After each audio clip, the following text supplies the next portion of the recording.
Hoy comenzamos el capítulo 6 de Apocalipsis, donde vamos a ver cada uno de estos sellos en el capítulo 6, lo que se va desatando con cada uno de los sellos, aunque cada uno de los sellos se va desatando, nos dice algo, pero esto es un conjunto de todo, o sea, no se puede ver por separado. ¿Por qué? Porque usted y yo vamos a ver a partir de hoy 21 sucesos. ¿Sí? Esa es la realidad. ¿Por qué son 21 sucesos? Bueno, si usted ya lo ha leído anteriormente y lo fue tracking, usted sabe de lo que estoy hablando. O si usted ha estado en un estudio de Apocalipsis anteriormente, pues estoy seguro que ha oído hablar acerca de eso. Pero hoy vamos a ver 6 sellos. Hay un sello que va a quedar pendiente, que es el séptimo para el capítulo 8. En el capítulo 8 viene el séptimo sello. Y el séptimo sello es el séptimo, pero como séptimo, también cuando se abre, da lugar a 7 trompetas. Son 14, ¿cierto? Y cuando llegas a la última trompeta, la séptima trompeta que se abre, esa última trompeta da lugar a 7 copas. Entonces son 3 periodos de 7, son 21 sucesos que vamos a estar hablando. Que cada uno de estos sucesos va a estar anunciando la segunda venida del Señor Jesucristo y el establecimiento de su reino, y que todo tiene que ver con la última semana de años de Daniel capítulo 9 versículo 27. Están entrelazados, y también tiene que ver, como nosotros vamos a ver hoy, con una de las palabras que el Señor Jesucristo dijo en Mateo 24. A partir del capítulo 24 de Mateo está eso. Así que, por lo tanto, a partir del capítulo 6 se entrelaza, especialmente el capítulo 6, con Mateo 24 y Daniel capítulo 9 específicamente, a partir del versículo 21 en adelante, etcétera, etcétera. ¿Okay? Así que estos eventos que Dios muestra a Juan tiene como propósito establecer la soberanía de Dios en la tierra antes que Jesús venga, tal como ya lo había dicho en Mateo 24, 21. También, como le estaba diciendo, estos sellos van paralelo a la semana de Daniel, la semana 70 de Daniel. ¿Por qué decimos esto? Bueno, busque allí conmigo Mateo 24. Vamos a ir a Mateo 24, mantenga el marcador de su Biblia en Apocalipsis 6, pero vamos a ir allí a Mateo 24.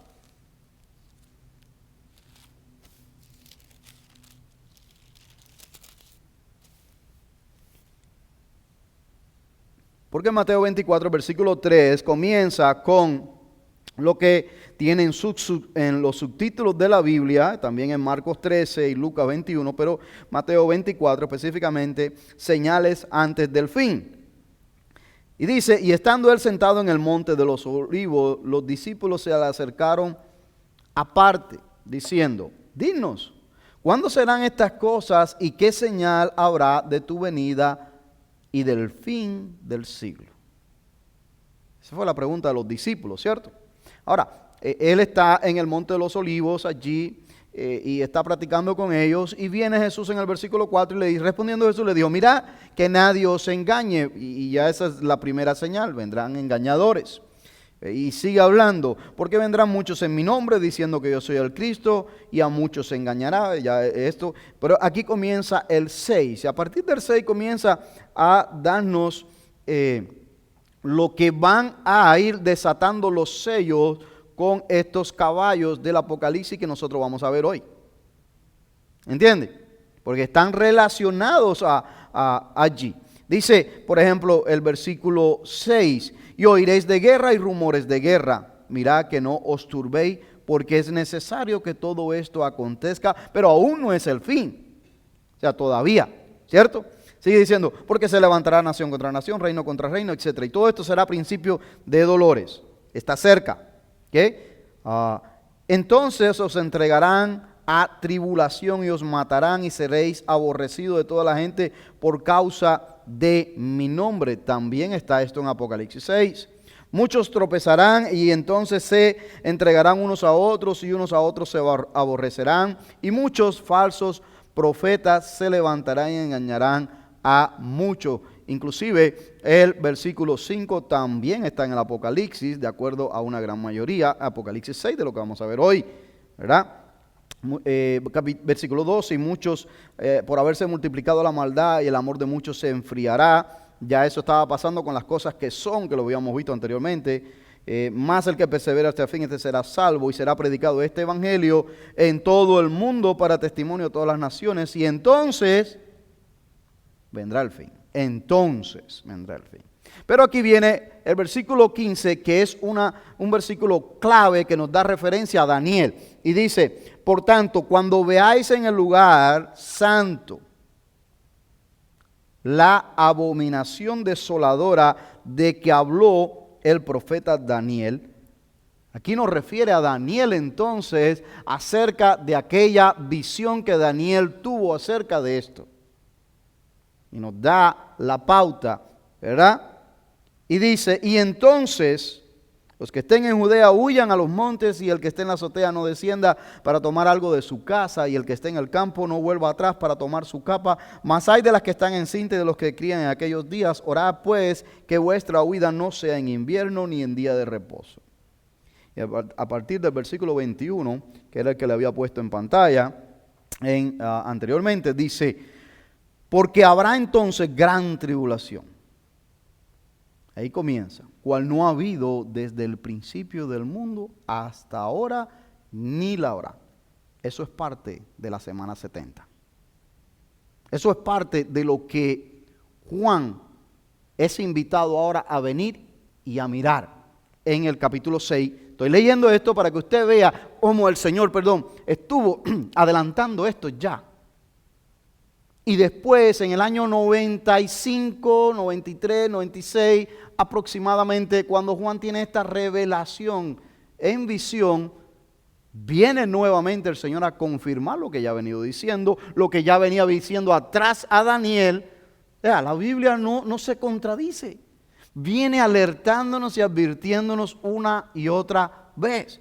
Y dice, y sigue diciendo: y si aquellos días no fuesen acortados, nadie sería salvo. Y es verdad.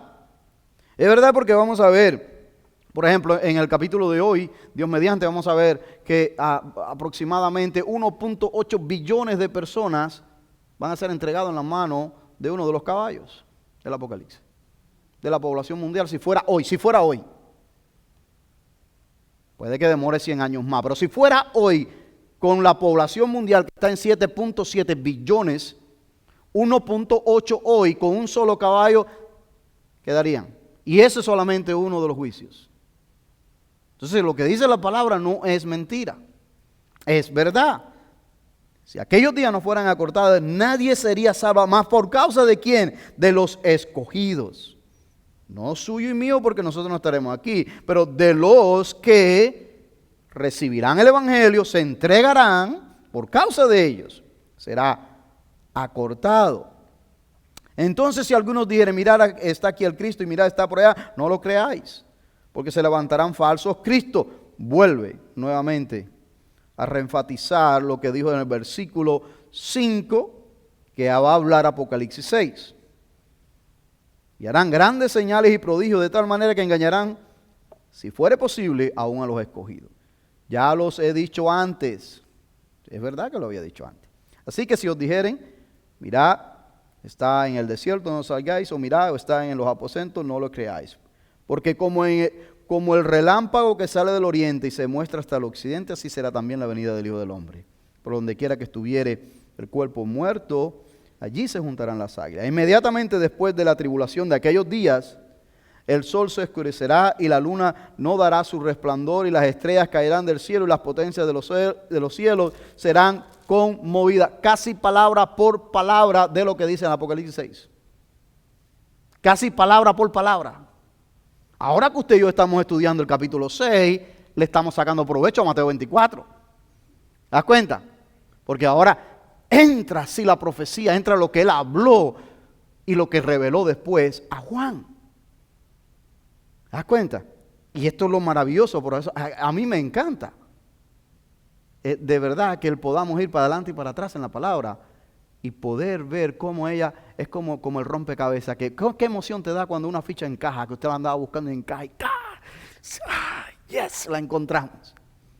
Siempre ha estado ahí, era que yo no sabíamos cuál era la ficha correcta para ese espacio, pero siempre estaba ahí. El que hizo el rompecabezas sabía que la ficha estaba ahí, dentro de eso.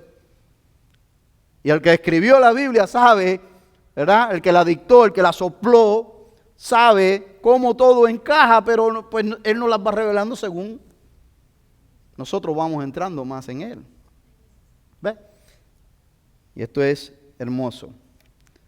Así que cuando Jesús habló sobre los eventos que sucederían antes de su segunda venida, estaba refiriéndose definitivamente a Mateo 24, del 3 al 15, del 15 en adelante, hasta estas porciones que leímos, y estaba citando Daniel 9, 24 al 27, 11, 31 y capítulo 12, 11.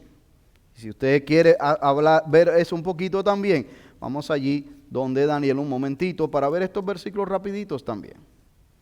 Porque creo que vale la pena, la pena. Como no son tantos, vayamos allí a Daniel 9, 24.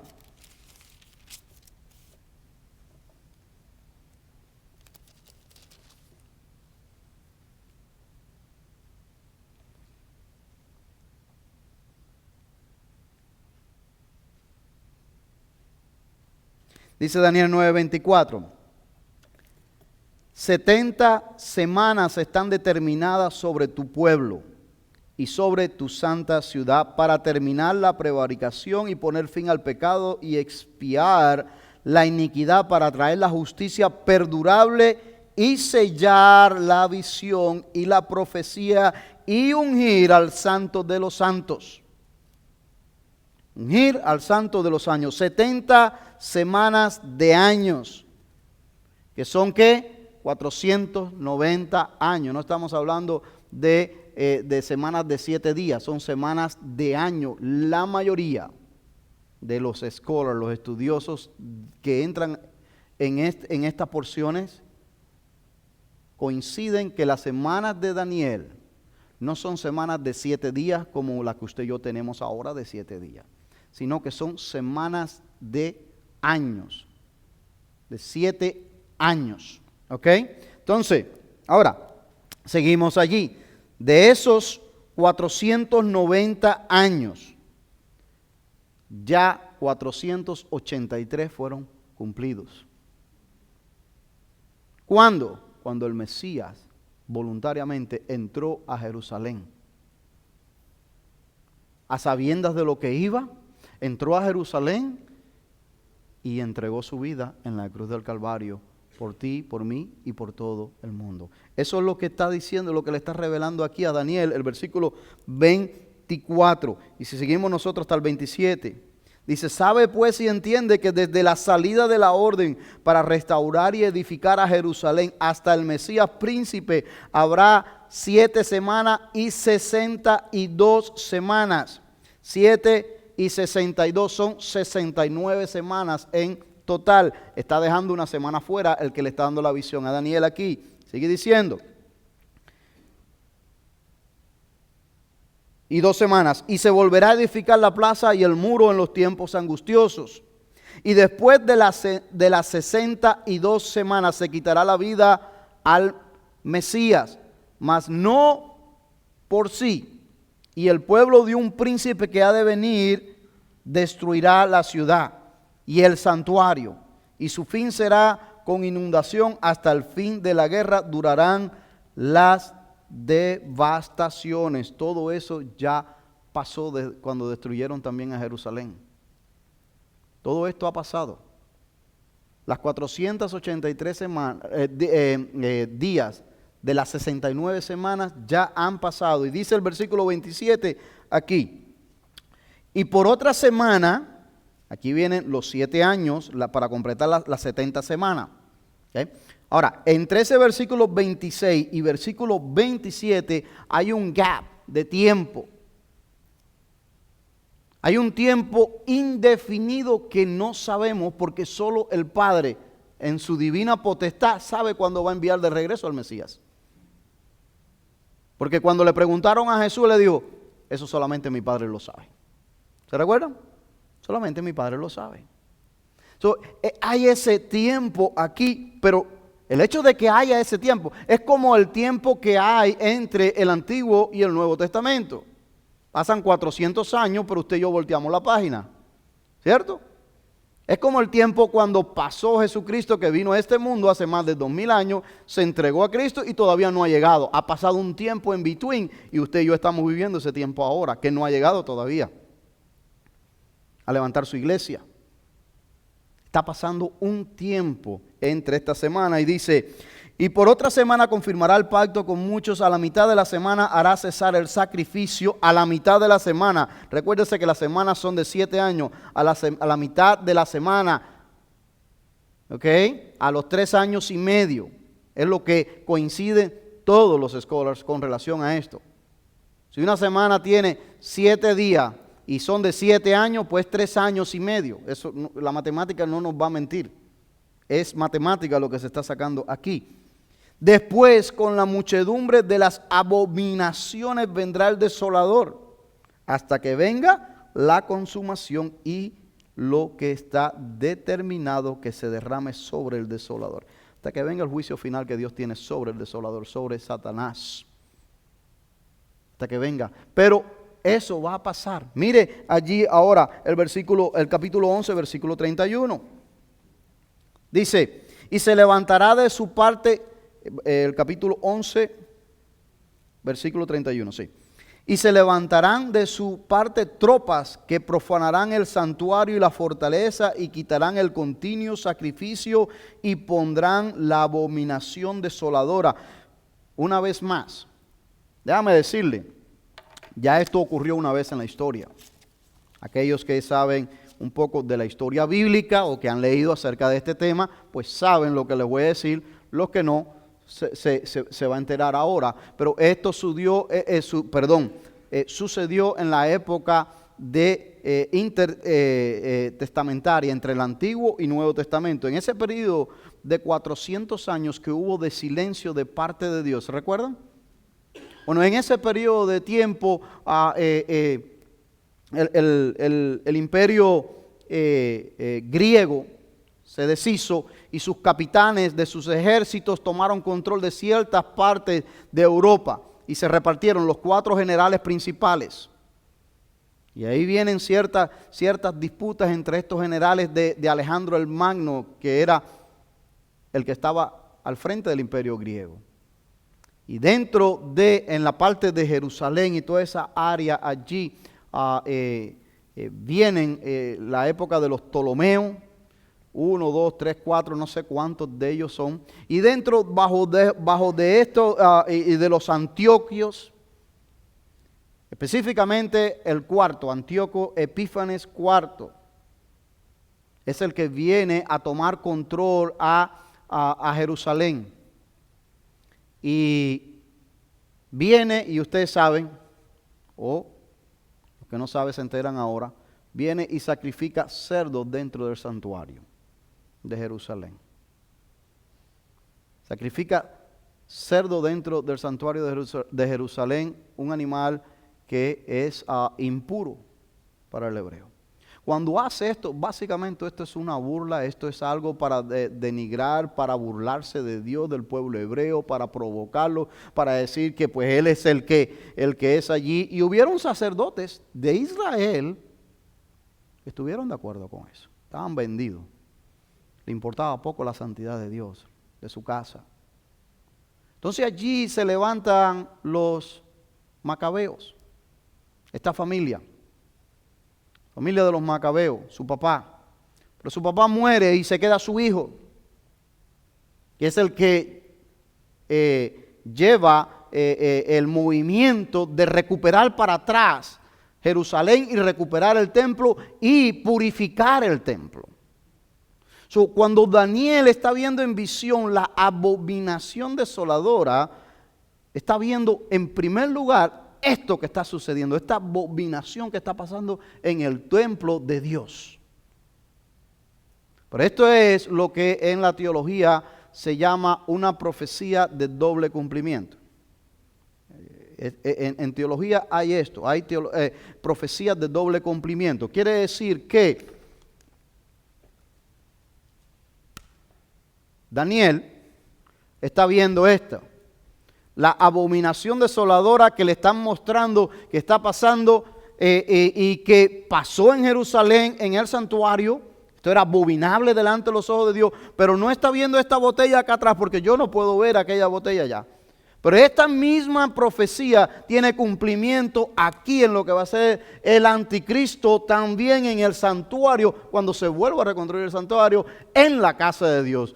La abominación desoladora donde va a querer que se le adore a él y proclamarse él Dios también. Entonces, Daniel está viendo esta, pero no está viendo esta, pero tiene el mismo cumplimiento allí, que es lo que se llama una profecía de doble cumplimiento allí.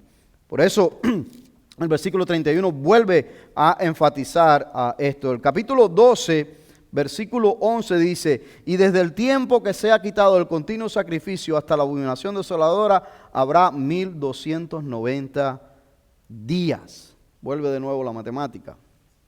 Y está allí 3 años y medio. Así que la semana de años de 69 se cumplió el día de que Jesús fue ofrecido a la nación de Israel como el Mesías prometido en el Antiguo Testamento, entrando en Jerusalén como la profecía lo decía de Mateo 21, capítulo 21, versículo 1 hasta el 11. Ahora, la semana 70 está por cumplirse. Está por cumplirse de acuerdo a la escuela futurista. Tengo que recordarles eso que lo vimos al principio. De acuerdo a la escuela preterista, histórica, ya esto ya se cumplió. ¿Se recuerdan?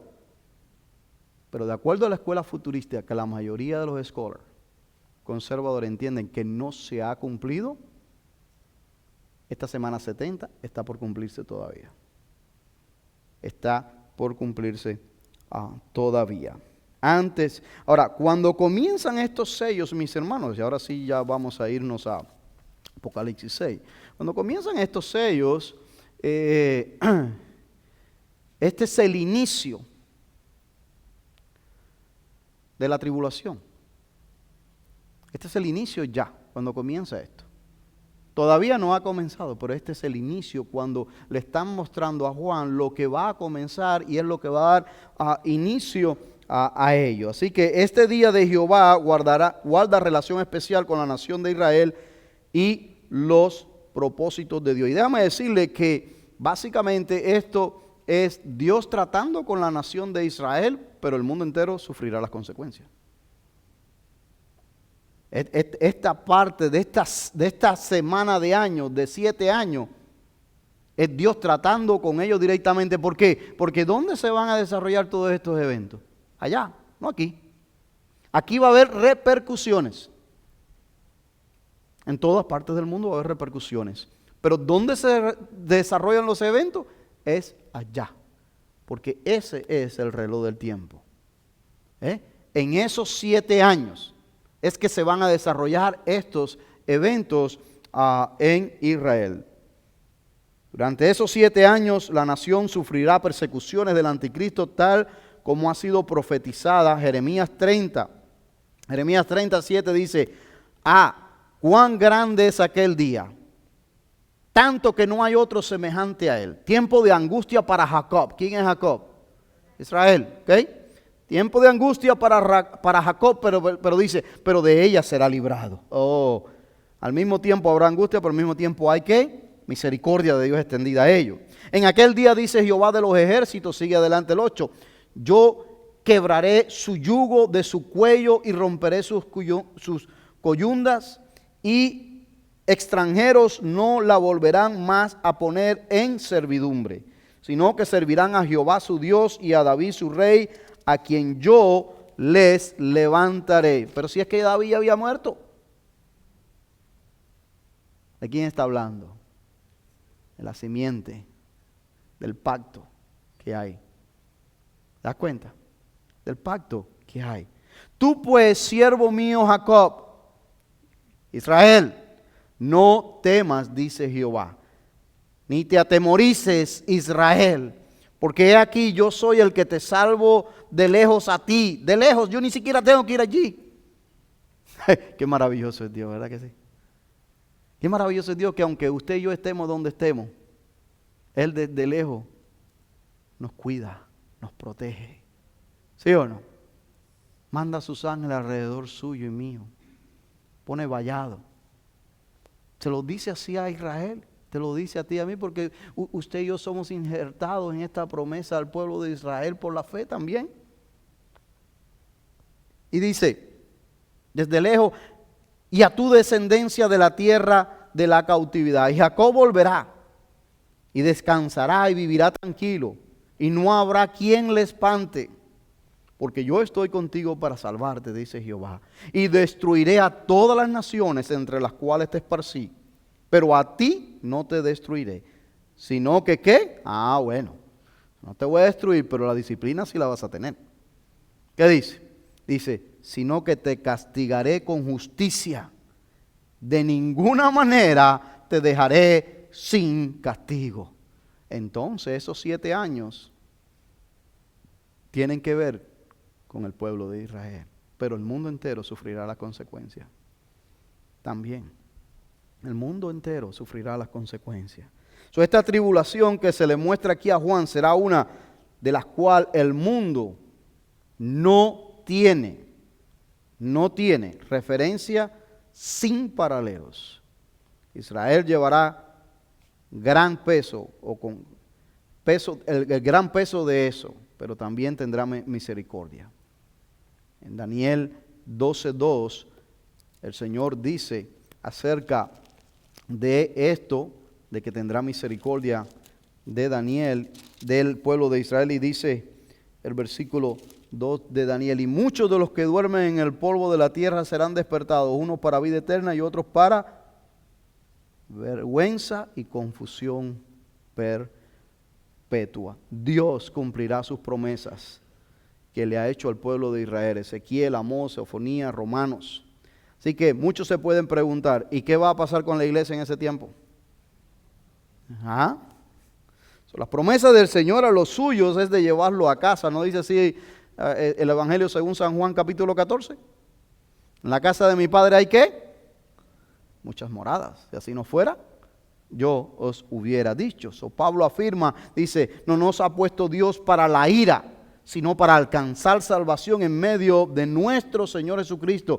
Primera de Tesalonicenses 5:1. También Pablo dice que Jesús nos libra de la ira venidera. Y lo que se va a desatar aquí es la ira del Cordero. O sea, en el capítulo 6 de Apocalipsis es la ira del Cordero. Así que en este capítulo 6 vamos a ver 6 sellos. Y bueno, ya le dijo la secuencia de 7. Así que vamos a entrar en el versículo 1. Vamos a entrar en el versículo 1 para ver cada uno de ellos. Y vi cuando el Cordero abrió uno de los sellos, y oí a uno de los 4 seres vivientes decir como con voz de trueno, ven y mira. Ven y mira. Este ven y mira, esto es una invitación a observar con la intención de no solo ser un espectador, no con la intención de, te voy a revelar algo y ya para que tú pues mates la curiosidad. No es para que mates la curiosidad. Es para que seas testigo. Para que seas testigo de lo que va a pasar. No es que Dios necesite witness. Él no necesita testigos. Pero Él le plujo, Él quiso hacerlo, Él revelarle a Juan esto. Para que hubiera un anticipo para usted y para mí de lo que va a suceder aquí. Y aquí viene el primer sello en el versículo 2. Y dice, y miré, y he aquí un caballo blanco, y el que lo montaba tenía un arco, y le fue dada una corona y salió venciendo y para vencer. Yo cuando leo esto me acuerdo de un hermano en Cristo, bien querido para mí. Ya yo lo conocí mayor él, el hermano Moisés. Moisés era, no sé si el Señor lo ha llevado, pero era del Paraguay, Un hombre humilde, pero un hombre sabio. Y este hombre, él hacía una presentación de los 4 caballos del Apocalipsis, tan linda y tan interesante que te mantenía cautivo en ella. Fue una de las primeras presentaciones que yo he escuchado de los 4, él solamente era de los 4 jinetes, él no entraba en detalle de otras cosas, pero de los 4 jinetes nada más del Apocalipsis. Y él siempre hacía la pregunta, ¿cuáles de los jinetes te gustaría más? Bueno, especialmente aquellos que no habíamos tenido contacto con la palabra, que estábamos creciendo, que no habíamos entrado en ese mundo de estudiarla más a profundidad. Nos gusta el caballo blanco, ¿sí o no? Claro. Después que lees los otros caballos, dices, no, déjame con el blanco. Si tengo que escoger uno de los 4 caballos, déjame con el blanco. ¿Right? Entonces, él ponía los nombres y todo. Pero ¿qué pasa? Él hacía esta presentación con dibujo. Él dibujaba. ¿Verdad? Y dibujaba los 4 caballos. Y después, que ya cada quien elegía su caballo y su jinete, y él hablaba en la presentación y tenía los dibujos todos terminados, él tenía una lámpara de esta de 8 pies, ultravioleta, y él aprendía. Y detrás de cada caballo salía el verdadero que estaba ahí. Oh, eso era impresionante. Ahí era donde uno decía, oh my, pero ¿yo cómo escogí esto? Porque entonces se revelaba, porque como usted va a los lugares que te pasan la lámpara para ver el cuñito que te ponen, si vas a Choquichizo o a algún lugar, ¿verdad? Bueno, esa lámpara era eso. Él tenía detrás del dibujo ya dibujado lo que era, pero encima él iba por las partes del caballo. Pero cuando prendía la lámpara, salía aquello. Decía, wow. Y yo siempre decía, Moisés, enséñame a hacer ese estudio así. Me encantaría, especialmente para los jóvenes, pero nunca se me dio la oportunidad. Y hasta la fecha tengo ganas de hacer ese estudio, de poderlo. Yo sé que hay alguien por ahí que tiene que haberlo hecho, porque Moisés no debió haber sido el único, él tiene que haberlo aprendido de alguien. Pero es impresionante. Claro, esto solamente es una figura que uno pone ahí nomás para variar, pero no sabemos realmente. Se nos está hablando en un lenguaje que usted y yo podamos entender. Caballo, blanco, jinete, que podamos nosotros entender aquí. Ahora, este es el primer sello. Muchos comentaristas ven aquí una alusión a lo que ya antes había visto el profeta Zacarías. Por ejemplo, si usted y yo vamos a Zacarías, vamos allá a Zacarías capítulo 1, después de Ageo. Es libro chiquito, pero está ahí cerca de Malaquías. Entonces, aparte ahí, Zacarías capítulo 1, versículo 8, donde, comenzando en el versículo 7, dice la visión de los caballos. A los 24 días del mes 11, que es el mes de Seba, en el año 2 de Darío, vino la palabra de Jehová al profeta Zacarías, hijo de Berequías, hijo de Ido, diciendo: vi de noche, y he aquí un varón que cabalgaba sobre un caballo alazán, el cual estaba entre los mirtos que había en la hondura. Y detrás de él habían caballos alazanes, overos y blancos. Si vamos al capítulo 6, versículo del 1 al 8, dice: de nuevo alcé mis ojos y miré, y he aquí 4 carros que salían de entre 2 montes, y aquellos montes eran de bronce. Y en el primer carro había caballos alazanes. ¿Sabe qué es el caballo alazán, verdad? Negro.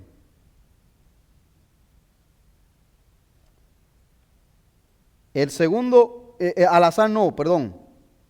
Los caballos alazanes es el caballo bermejo, rojizo, perdón. Tanto que caballos alazanes que habían allá que nosotros teníamos.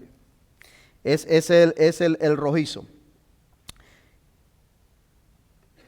El segundo carro, caballos negros. En el tercer carro, caballos blancos. Y en el cuarto carro, caballos overos rucios rodados. Respondí entonces y dije al ángel que hablaba conmigo: Señor mío, ¿qué es esto? Y el ángel me respondió y me dijo: estos son los 4 vientos de los cielos que salen después de presentarse delante del Señor de toda la tierra. El carro con los caballos negros salía hacia la tierra del norte, y los blancos salieron tras ellos, y los overos salieron hacia las tierras del sur, y los alazanes salieron y se afanaron por ir a recorrer la tierra, y dijo: id y recorrer la tierra, y recorrieron la tierra. Luego me llamó y me dijo diciendo: mirad, los que salieron hacia la tierra del norte hicieron reposar mi espíritu en la tierra del norte. Parte de la visión que ya venía revelando. Y se recuerdan ustedes que al principio de este estudio, cuando fuimos a comenzar, dijimos por encima de que mucho de la fraseología apocalíptica ya está mencionada en el Antiguo Testamento. ¿Se recuerdan? Que muchos de los temas ya están allá, solamente es que hay que ir atrás a buscar y ver un poco más.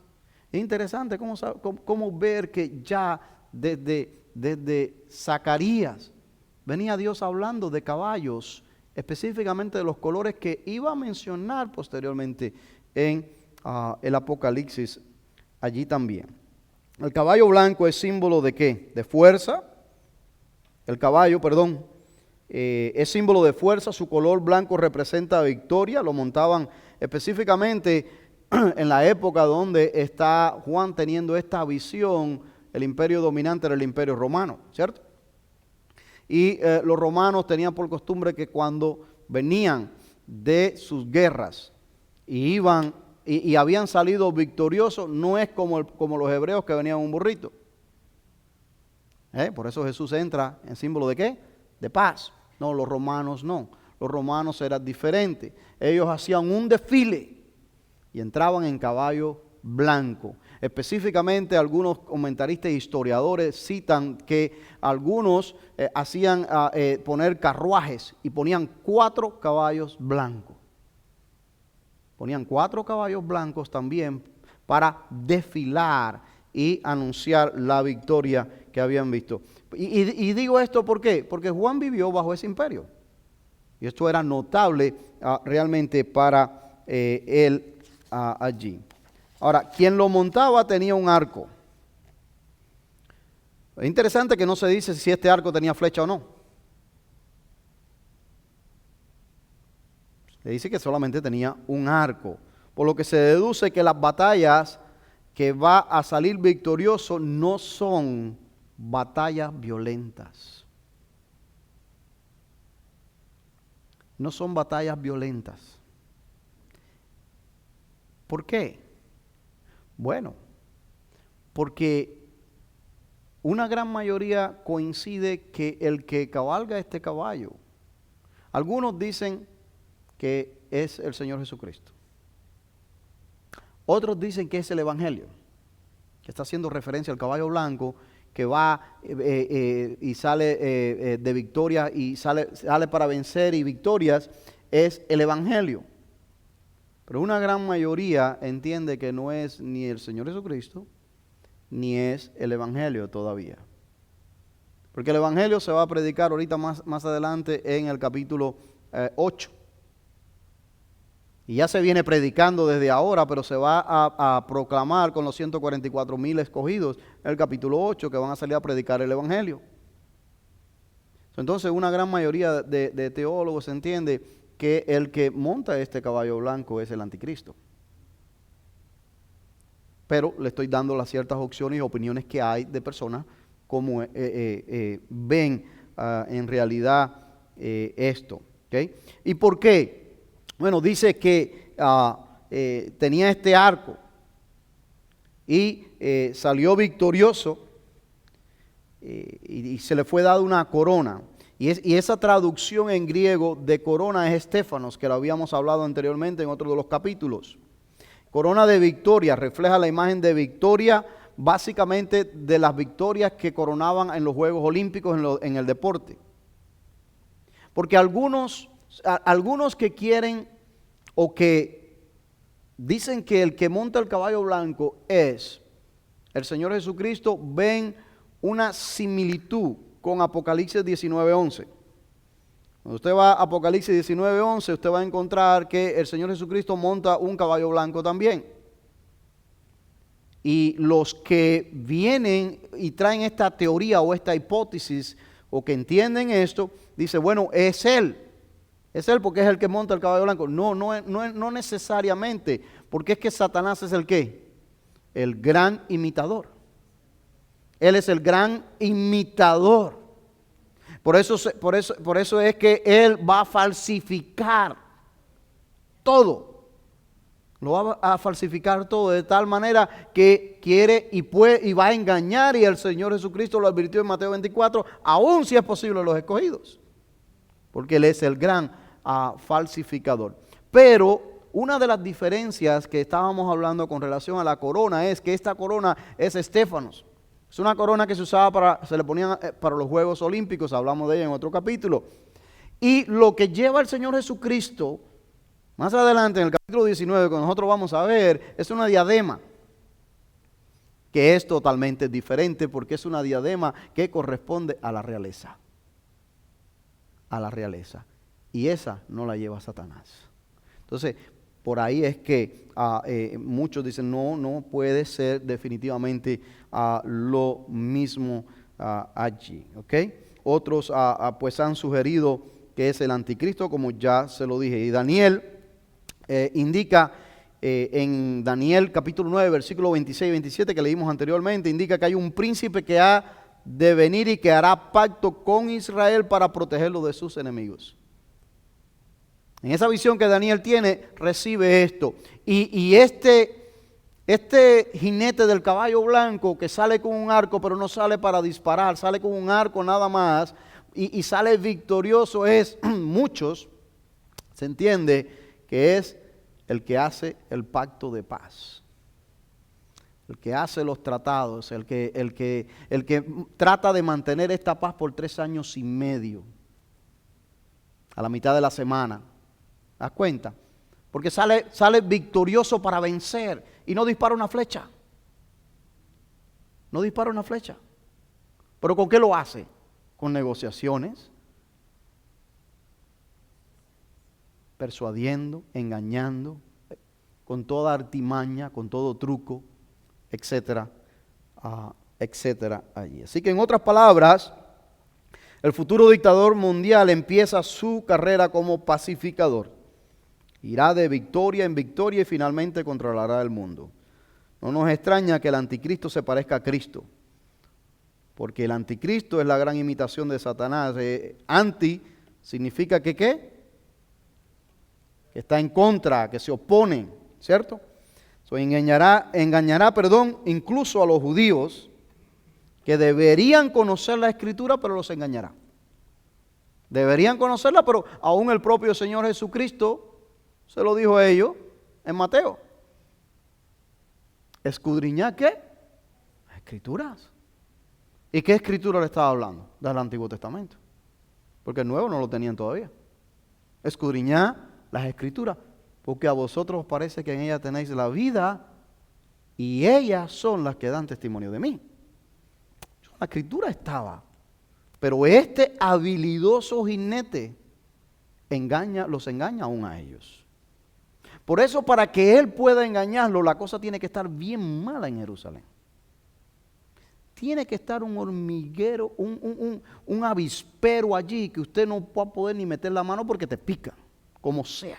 Bueno, estamos hablando en un sentido de que tiene que haber un cierto nivel de estrés, un cierto nivel de depresión mundial. Israel debe de estar a punto de hacer algo o va a hacer algo que va a iniciar algo a nivel mundial.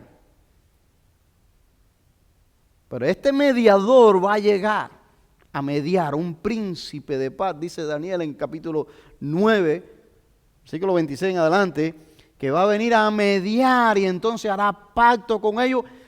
Cero, un business. No me tocan a Israel.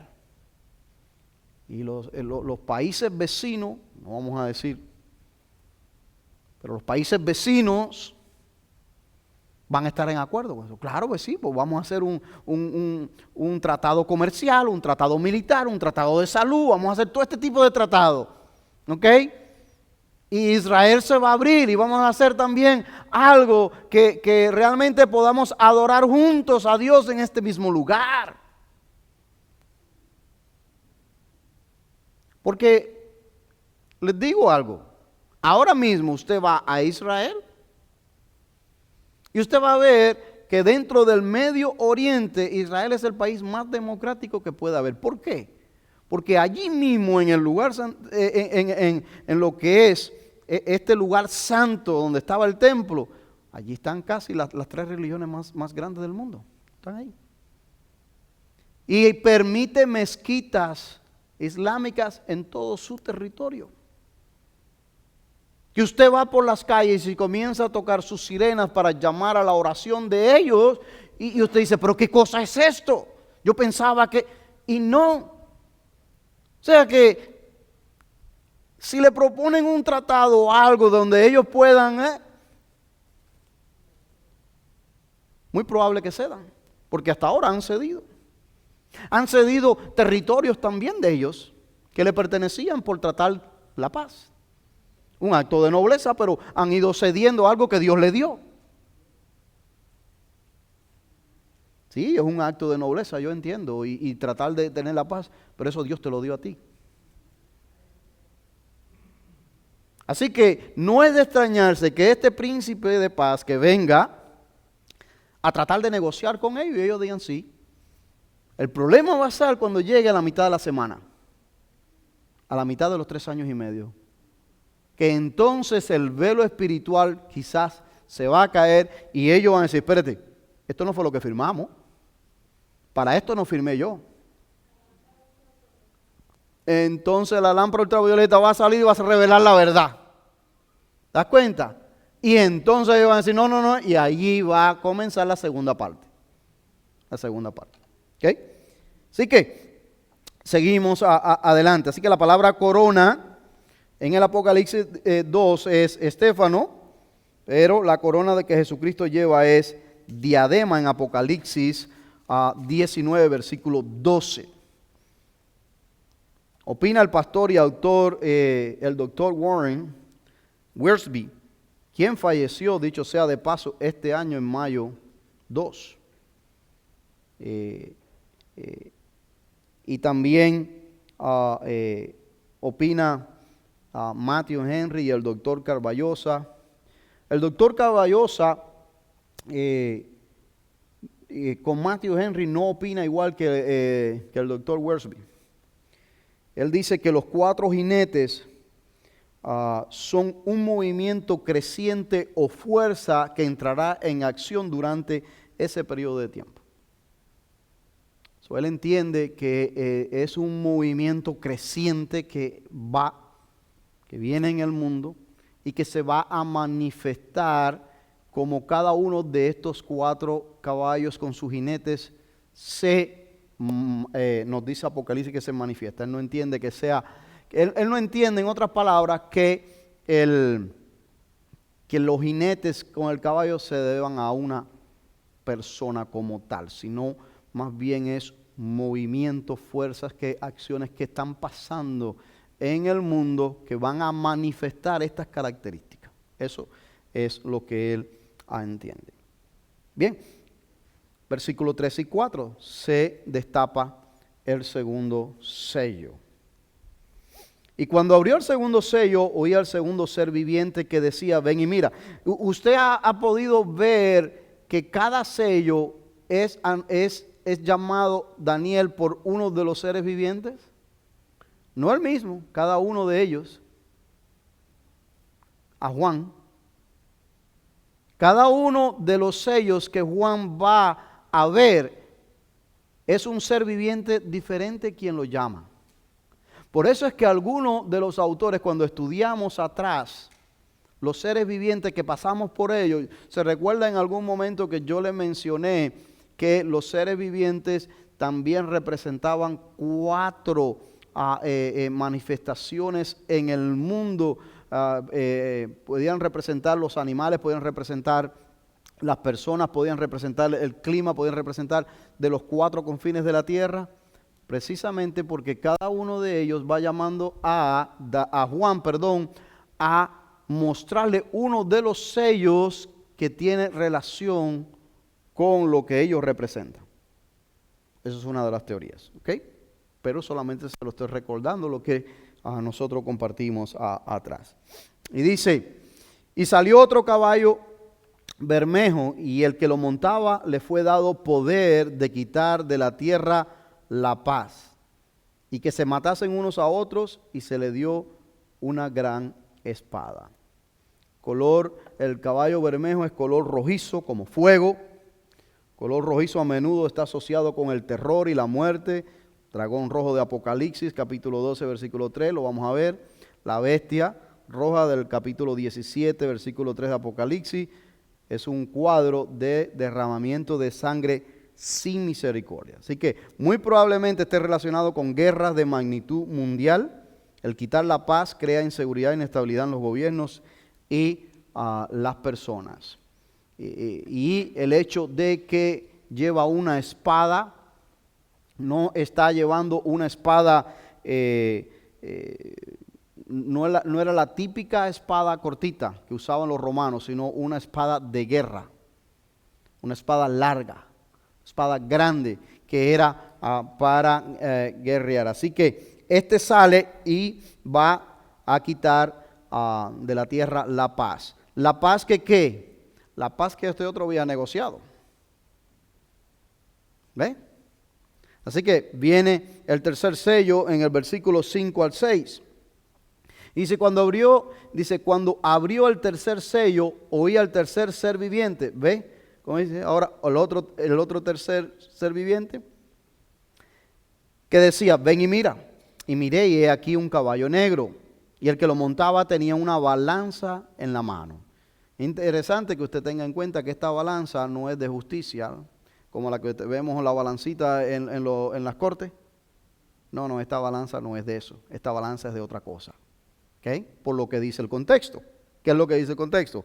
Y oí una voz de en medio de los 4 seres vivientes que decía, 2 libras de trigo por 1 denario, y 6 libras de cebada por 1 denario. Pero no dañes el aceite ni el vino. Caballo negro, y el que lo montaba una balanza en la mano. La mayoría está de acuerdo que representa ¿qué? Hambruna. Eso es lo que la mayoría de los scholars creen con relación a este caballo negro. Que este caballo negro representa hambruna. ¿Por qué? Por el argumento que nos deja saber en los versículos, en el versículo 6, que dice ¿qué dice? 2 libras de trigo por 1 denario y 6 libras de cebada por 1 denario. En otras palabras, lo que está diciendo aquí es que va a haber un hambre a tal grado que para que pueda comer una sola persona le va a costar el salario del día. Porque 1 denario era ¿qué? El salario de un obrero en ese tiempo. En ese tiempo ese era su salario. Entonces, lo que está diciendo o lo que nos está sugiriendo aquí los comentaristas bíblicos es que va a haber una hambruna a tal grado que usted y yo vamos a trabajar y lo que vamos a alcanzar ese día es la comida para una persona sola, racionada.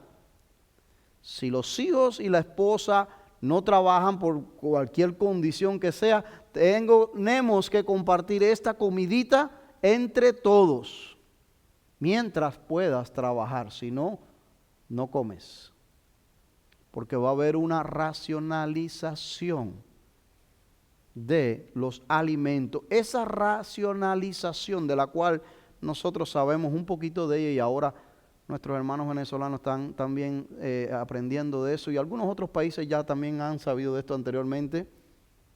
Va a llegar, pero va a llegar bien estricta.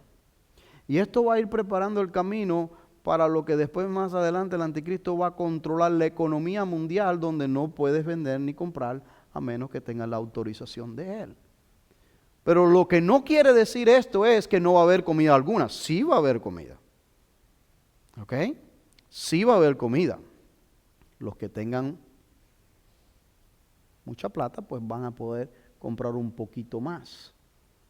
Pero el que no tenga, que viva al día, su salario se le va a ir solamente en comida. Eso es lo que esto quiere decir. Porque la balanza que lleva en la mano este caballo es la balanza de medidas para pesarte los alimentos que te venden en la bodega o en la tienda o donde en el flea market donde los compras, etc. Así que a pesar de que habrá una gran hambruna, habrá algo de comer todavía.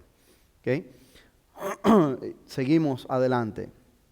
En el versículo 7 y 8 se destapa el cuarto sello. Cuando abrió el cuarto sello, oí la voz del cuarto ser viviente que decía, ven y mira. Y dice, miré y he aquí un caballo amarillo. Y el que lo montaba tenía por nombre Muerte. Y el jade le seguía.